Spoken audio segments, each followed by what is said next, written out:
Hi friends, welcome to biology for DSC. నేను మీ హర్లీలా.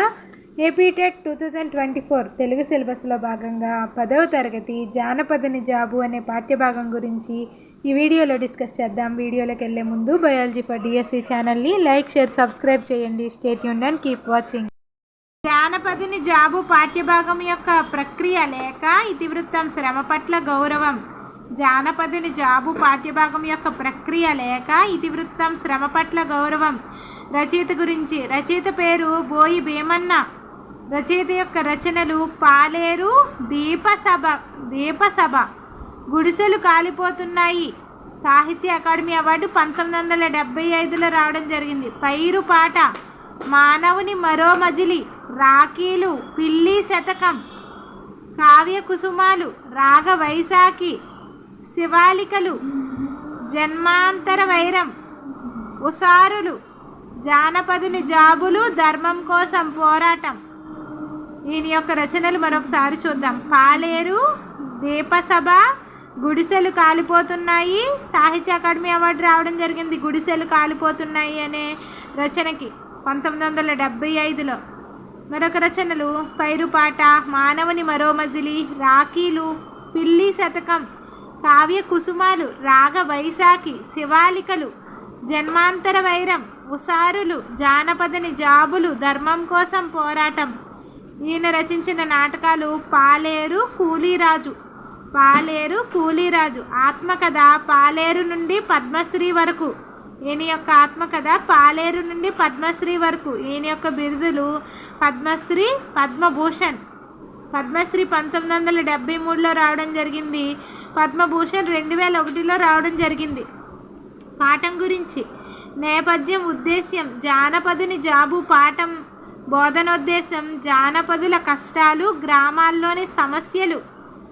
జానపదుని job యొక్క బోధనోద్దేశం ఏంటి? జానపదుల కష్టాలు, గ్రామాల్లోని సమస్యలు. గ్రామంలోని ప్రతి ఇల్లు విద్యాగంధంతో గుబాలించి అభివృద్ధి చెందితేనే మన దేశం సుసంపన్నంగా సస్యామలంగా ఉంటుంది అని ఎవరన్నారు? మహాత్మా గాంధీ అన్నారు. గ్రామంలోని ప్రతి ఇల్లు విద్యాగంధంతో గుబాలించి అభివృద్ధి చెందితేనే మన దేశం సుసంపన్నంగా సస్యశ్యామలంగా ఉంటుంది అని మహాత్మా గాంధీ అన్నారు. పేదరికం వల్ల చదువు మానేసి పల్లెటూరు పనుల్లో మునిగిపోయిన జానపదుడు ఎవరికి లేఖ రాస్తున్నాడు? పట్నంలోని శ్రీమంతులైన తన మిత్రునికి రాశాడనమాట. పేదరికం వల్ల చదువు మానేసి పల్లెటూరి పనుల్లో మునిగిపోయిన జానపదుడు ఎవరికి లేఖ రాస్తున్నాడు? పట్నంలోని శ్రీమంతులైన తన మిత్రుడికి రాస్తున్నాడు. పాఠంలోని విశేషాంశాలని చూద్దాం.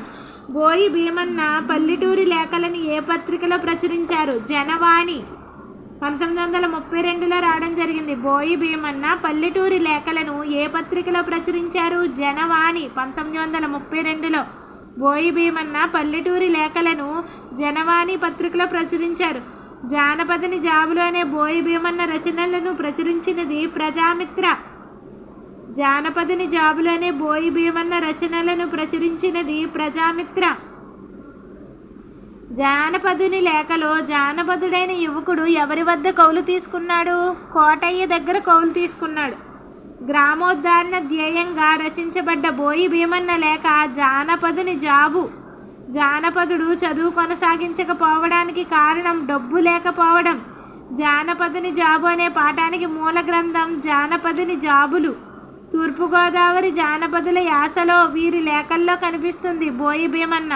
ప్రతిభను తలెత్తనివ్వరు పండితులు, పాండిత్యాన్ని తలెత్తనివ్వరు పామరులు అనే అభిప్రాయం వీరిది. బోయి భీమన్న దళితాభ్యుదయానికి రచనలు చేసిన బోయి భీమన్న గారికి ఆదర్శమైన వారు మహాత్మా గాంధీ, అంబేద్కర్. దమ్మిడి అనగా అనాలో 12వ వంతు, రూపాయి 16 అనాలు, రూపాయికి 16 అనాలు. దమ్మిడి అనగా అనాలో 12వ వంతు, రూపాయి అంటే 16 అనాలు అనమాట. అంతర్వేది వెళ్ళగానే అనగా మాఘశుద్ధ ఏకాదశి తరువాత.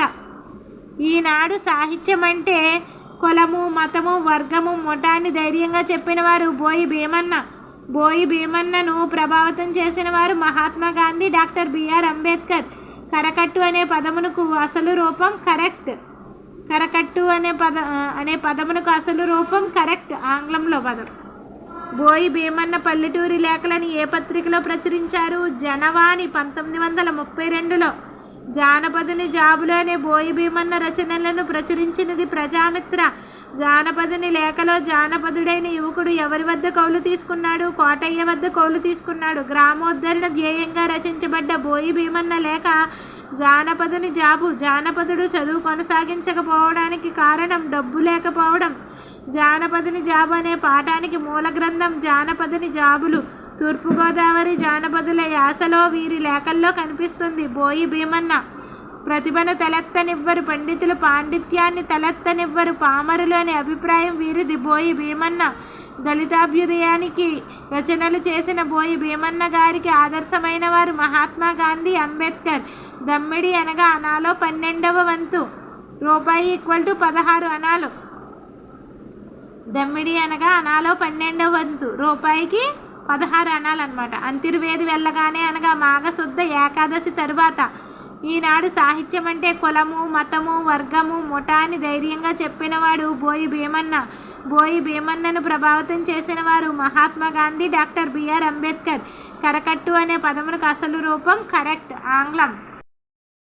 ఈవేళ నిరుద్యోగం అయితే రేపు తీరిక లేని పని, మళ్ళీ ఆ మరునాడు పని మందం.